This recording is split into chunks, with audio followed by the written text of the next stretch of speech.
Halo Sobat Spoiler, bagaimana kabarnya? Tentunya Millers doakan baik-baik saja. Jumpa lagi di channel Sektor Spoiler. Di video kali ini, Millers akan bahas kelanjutan cerita dari Donghua series Swallowed Star episode 151. Seperti biasa, Millers mau ingatkan lagi bagi Sobat Spoiler, karena video ini mengandung spoiler, Mimin sarankan untuk tonton dulu episode-episode sebelumnya biar ngerti jalan ceritanya. Tapi buat Sobat Spoiler yang gak sabar dan udah siap dengerin kelanjutan ceritanya, langsung saja kita gas ke ceritanya. Di puncak Gunung Yusiang yang berkabut, dua sosok kuat menyaksikan pertarungan sengit dengan perasaan berbeda. Pria bermata tiga tersenyum puas, sementara nyala api ibu tampak geram kehilangan batu dunia bertanduk emas yang langka. Lebih dari itu, mereka terkejut dengan kekuatan kesadaran luar biasa milik Luo Feng, seorang pemula yang berhasil menembus batas pemahaman mereka tentang kemampuan manusia. Pertarungan Luo Feng melawan Sajin menjadi sorotan utama. Dengan tekad kuat, Luo Feng berhasil melewati tekanan di Pulau ke-9, sebuah ujian yang bahkan penguasa sektor sulit hadapi. Kemenangan telaknya melawan Sajin, salah satu jenius generasi mereka, memicu rasa kagum sekaligus kecemasan di antara para senior dan petarung lainnya. Kekuatan dan keulatan Luo Feng menegaskan bahwa ia adalah ancaman serius bagi lawan-lawannya. Sajin kembali ke alam semesta virtual dengan amarah dan tekad untuk melatih dirinya lebih keras. Sementara itu, Luo Feng tetap tenang dan menerima kemenangan ini sebagai langkah awal.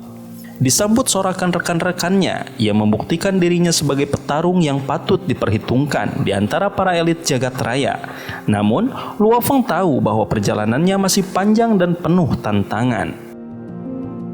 Tak lama setelah kemenangan itu, Luo Feng memulai misi baru di planet Menara Naga. Dengan baju besi merah gelap dan tongkat emas di punggungnya, ia memasuki hutan berbahaya di planet tersebut. Medan yang berat dan naga-naga raksasa hanya membuat Luo Feng semakin bertekad untuk mengasah kekuatannya. Bagi Luo Feng, setiap misi adalah ujian yang membawanya selangkah lebih dekat menuju puncak kekuatan di alam semesta. Luo Feng berdiri di hadapan gurunya, Kaisar Yan sejati, yang sekali lagi memperingatkannya tentang bahaya misi tingkat mustahil. Meskipun risiko kematian mencapai 90%, Luo Feng tetap teguh pada keputusannya. Baginya hanya dengan keberanian dan tekad kuat, ia bisa melampaui batas kekuatannya. Setelah menyelesaikan 4 misi berbahaya sebelumnya, dengan nyaris kehilangan nyawanya, ia menyadari misi ini bukan sekedar tantangan, melainkan jalan untuk mencapai puncak kekuatan. Tanpa ragu, Luo Feng memilih misi Gunung Setan, sebuah wilayah misterius di area awal absolut perusahaan Virtual Universe. Misi sederhana di permukaan, bertahan hidup selama 3 bulan atau 3 tahun, menawarkan poin besar, tetapi di balik itu tersembunyi bahaya mematikan. Gunung Setan dikelilingi oleh 9 planet kuno, tempat penduduk asli menjadikannya sebagai tanah suci yang penuh larangan.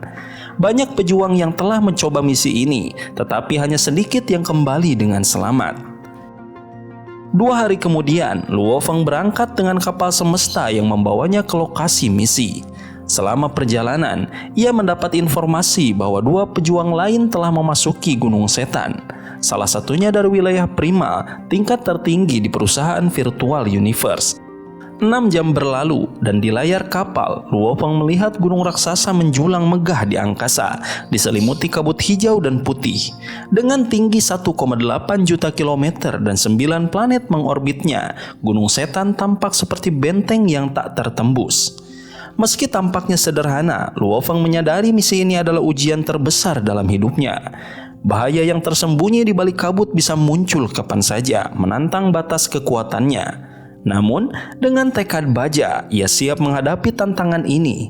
Bagi Luo Feng, bertahan hidup di Gunung Setan bukan hanya soal misi, melainkan sebuah pembuktian bahwa dirinya layak menjadi salah satu pejuang terkuat di alam semesta. Dengan langkah mantap, ia bersiap menaklukkan takdir yang menantinya. Gunung Setan adalah sebuah gunung yang menjulang tinggi, memisahkan langit dan bumi, dengan lembah-lembah dan dataran luas sebanding dengan permukaan planet. Di kaki gunung ini berdiri istana-istana besar milik makhluk abadi yang memiliki kekuatan luar biasa. Namun, meskipun tampak megah, Gunung Setan menerapkan peraturan ketat. Tidak ada suara keras, pertempuran, atau penerbangan melampaui batas lembah. Pelanggaran terhadap aturan ini berakhir dengan hukuman mati, menciptakan suasana yang sangat serius di tempat tersebut. Di dalam lembah, ribuan makhluk yang mirip manusia dengan tanduk melengkung di dahi mereka terlihat berdiam dalam ketenangan. Beberapa dari mereka berkumpul dalam kelompok kecil, sementara yang lain duduk bersila. Di antara mereka, seorang pria tua mengenakan zirah ungu berdiri dikelilingi oleh 7 muridnya. Pria itu menjelaskan bahwa mereka harus menunggu hingga 10.000 pejuang berkumpul sebelum dapat memasuki Gunung Setan. Gunung ini adalah ujian besar untuk bergabung dengan perusahaan Virtual Universe, organisasi yang memberi kesempatan menjelajahi alam semesta. Ketika rombongan petugas berseragam perak muncul, membawa seorang pemuda bernama Luo Feng, suasana langsung berubah. Luo Feng, seorang jenius dari perusahaan Virtual Universe, disambut dengan hormat oleh semua yang ada di sana. Kehadirannya menandai dimulainya misi Gunung Setan, memberi kesempatan kepada semua yang telah menunggu untuk memasuki gunung tersebut. Pria tua itu kemudian menjelaskan kepada murid-muridnya bahwa Luo Feng adalah salah satu dari keagungan, individu luar biasa dengan kekuatan setara dewa. Misi Gunung Setan menghadirkan tantangan besar dengan 2 sisi yang berbeda, Gunung Catatan Setan dan Gunung Es. Masing-masing penuh dengan bahaya. Luo Feng harus memilih jalur yang akan diambil, menyadari bahwa ujian ini tidak hanya menguji kekuatan fisiknya, tetapi juga ketahanan mental dan strategi. Di balik setiap tanda pengenal yang dikumpulkan, terdapat hadiah berharga. Namun untuk meraih kemenangan, ia harus waspada terhadap segala ancaman, baik dari penduduk asli maupun kekuatan misterius gunung itu sendiri. Gunung Iblis ini terbagi menjadi 2 sisi yang sangat berbeda. Gunung Setan yang mempengaruhi tubuh dengan suhu ekstrim, dan Gunung Es yang memiliki suhu lebih rendah dari yang dapat diukur teknologi, cukup untuk membekukan makhluk tingkat semesta. Di sisi lainnya, Gunung Catatan Setan mengancam jiwa dengan suara-suara hipnotis yang dapat membuat siapa saja kehilangan kesadaran, bahkan makhluk kuat sekalipun. Luo Feng memilih untuk menghadapi tantangan di Gunung Catatan Setan, meskipun itu berarti menghadapi bahaya yang lebih mengerikan daripada suhu dingin di Gunung Es. Setelah memutuskan untuk memilih jalur yang lebih berbahaya, Luo Feng memasuki kapal angkasa yang membawanya menuju Gunung Catatan Setan. Di dalam kapal, pemuda berjubah putih yang menemaninya memberi penjelasan tentang gua-gua di gunung yang memiliki triliunan pintu masuk. Luo Feng memilih sebuah gua terpencil untuk memulai perjalanannya, memasuki wilayah yang penuh dengan aura berbahaya yang bisa merusak fisik dan jiwa. Sementara itu, di dalam istana megah di dasar Gunung Iblis, Po Yu, sosok yang sangat kuat dan menakutkan, mengamati pergerakan Luo Feng. Po Yu dikenal karena kekuatan dan sikapnya yang bisa mengubah suasana hati dan membunuh siapa saja.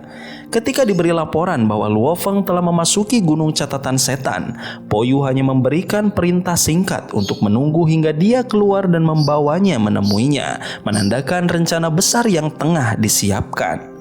Rencana Po Yu semakin jelas saat ia mengungkapkan niatnya. Di sebuah planet merah gelap yang mengorbit Gunung Setan, Po Yu memimpin sebuah pertemuan penting di kota kuno pusat sekte 1000 bintang. Dalam pertemuan itu, para pemimpin sekte dihadapkan pada pilihan yang menentukan, dan sebuah rencana jahat yang melibatkan manipulasi dan kendali terhadap kekuatan besar alam semesta mulai terbentuk. Po Yu memandang jauh ke depan, siap untuk melancarkan intrik yang akan mengguncang keseimbangan dunia.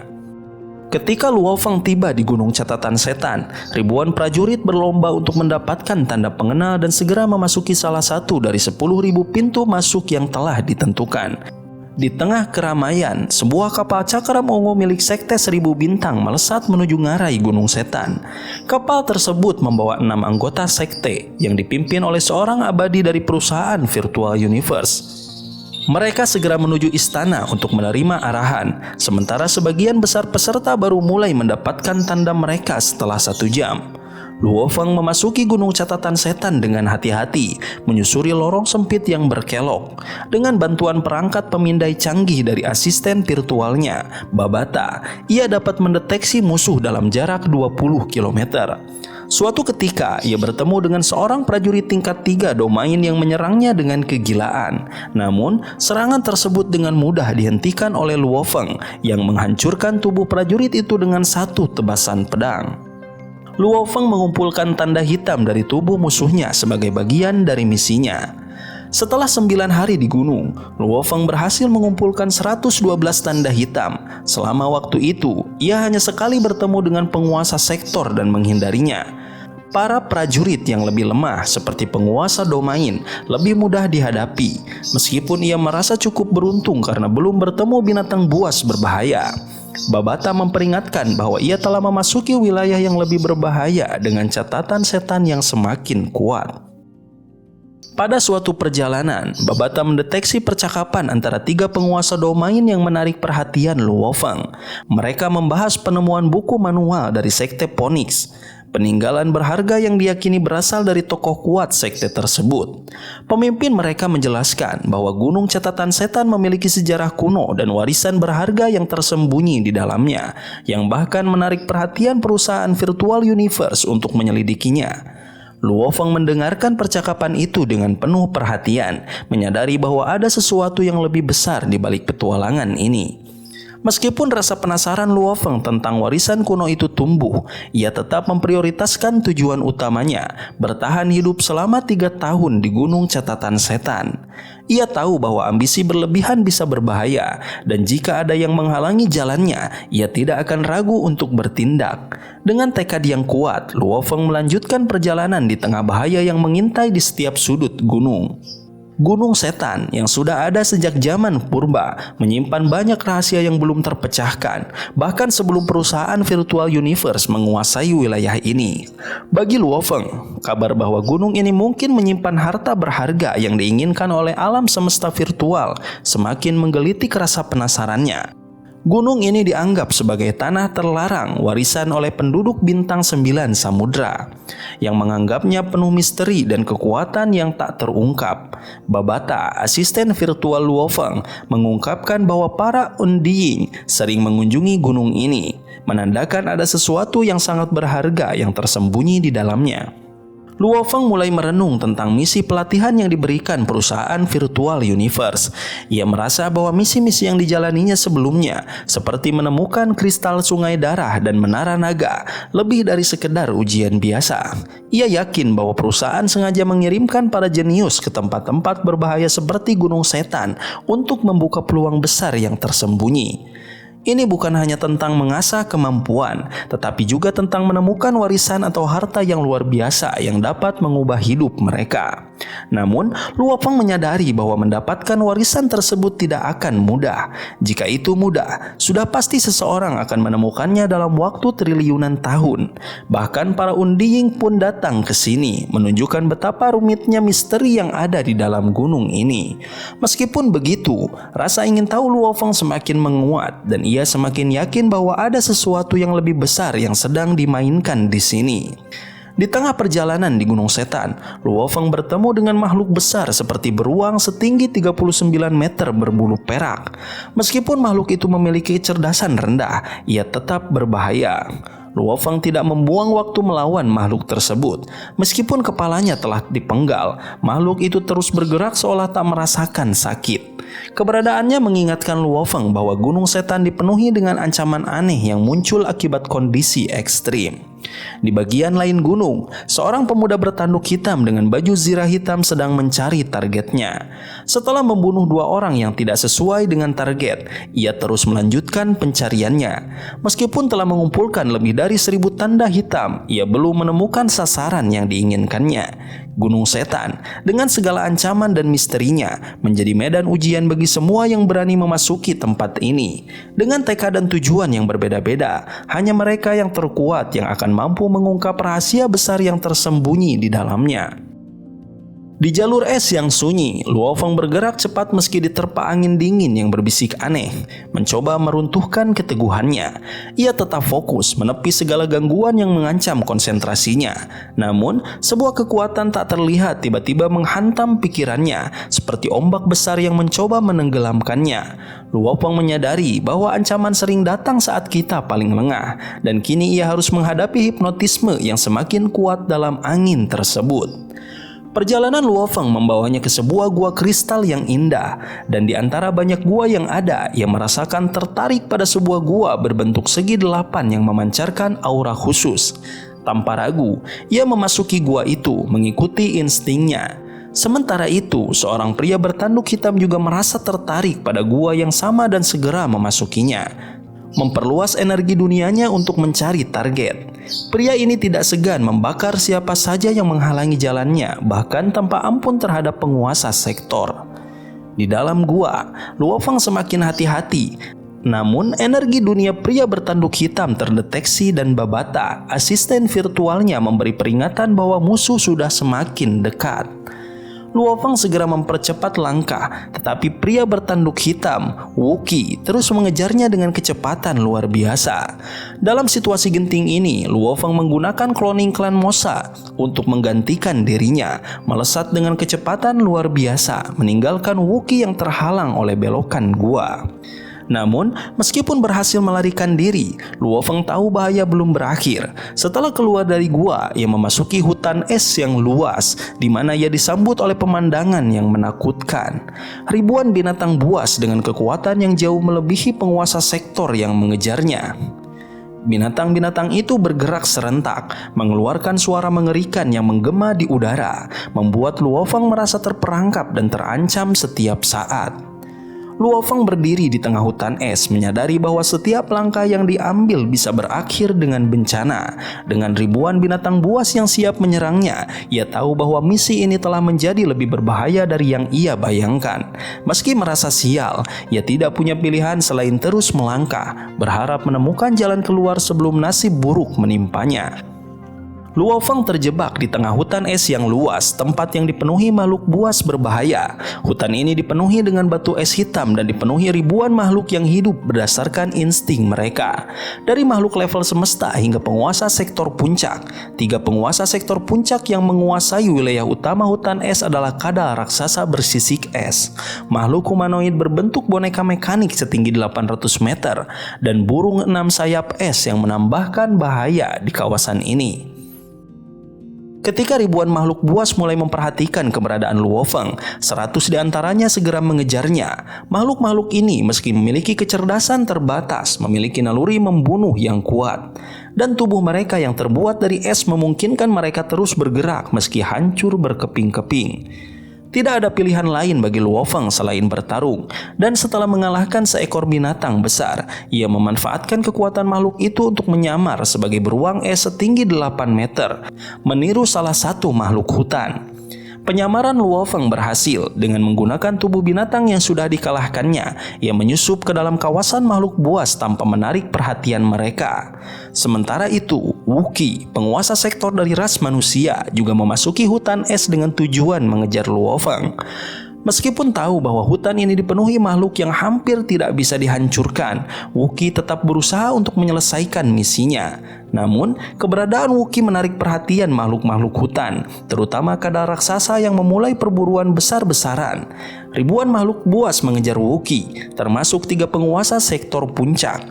Dengan kecepatan luar biasa, Wuki berlari sambil memanfaatkan jalan sempit di hutan untuk memperlambat pengejarannya. Namun, akhirnya ia berhasil lolos meskipun kehilangan jejak Luo Feng. Keputusan untuk mundur demi keselamatan menjadi prioritas baginya, meski kegagalan misinya bisa berakibat serius. Di sisi lain, Luo Feng terus mengalir bersama kawanan makhluk buas, menjaga penyamarannya agar tetap tidak terdeteksi. Hutan es yang mematikan menjadi arena di mana kecerdikan dan ketangguhan menjadi senjata utama untuk bertahan hidup. Bagi Luo Feng, bertahan hidup di tengah ancaman yang begitu besar adalah tantangan besar. Namun ia tahu penyamaran dan kewaspadaan adalah kunci untuk melewati bahaya ini. Sobat spoiler, itulah spoiler untuk episode 151 dari Donghua series Swallowed Star. Tentunya spoiler ini tidak akan sama persis dengan episode sesungguhnya. Maka dari itu, jika ada kesalahan dari kata ataupun istilah, kelebihan ataupun kekurangan durasi harap dimaklumi. Dan jangan lupa untuk mendukung channel ini lebih berkembang dengan cara like, share, dan subscribe supaya kalian gak ketinggalan update terbaru dari channel ini. Terima kasih banyak udah nonton sampai akhir Sobat Spoiler. Kritik dan saran positifnya silahkan di komentar. Sampai ketemu lagi di video berikutnya. Tetap semangat dan sampai jumpa.